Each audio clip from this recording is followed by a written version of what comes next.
কোনো গাছ নাড়ানাড়ি করব না, চারপাশে খুব কোলাহল। কারণ হচ্ছে আর মাত্র 2 দিন আছে, তারপরে হচ্ছে কুরবানির ঈদ। আজকে হচ্ছে আমি গাছের পরিচর্যাই করব, মানে ওই সাইডে যাওয়া যাচ্ছে না এরকম অবস্থা। তো এই গত 2 দিনের বৃষ্টিতে আমার যেসব উপকারগুলো হয়েছে সেগুলো দেখাই। এই যে আমি স্ট্রবেরি গাছগুলো যে লাগিয়েছিলাম, আলহামদুলিল্লাহ প্রত্যেকটা পুঁতি আমার বেঁচে গেছে।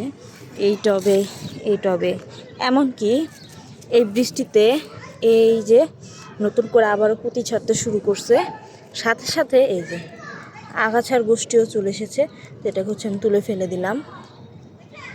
আর যে উপকার হয়েছে সেটা হয়েছে এই যে আমি যে ধুন্দুলের বিচিগুলো লাগিয়েছিলাম, ধুন্দুলের বিচি, তারপরে হচ্ছে এই যে এটা হচ্ছে বরবটির বিচি, মানে লোভা বিচি। কিছু কিছু হয়েছে, এখনও কিছু কিছু বাকি আছে, ওই যে একটা। তো যাই হোক, আলহামদুলিল্লাহ এই ছিল আমার উপকার বৃষ্টিতে। আর সবচেয়ে বড় অপকার যেটা হয়েছে, এই যে আমার ছাদের অবস্থা পুরাই নাজেহাল।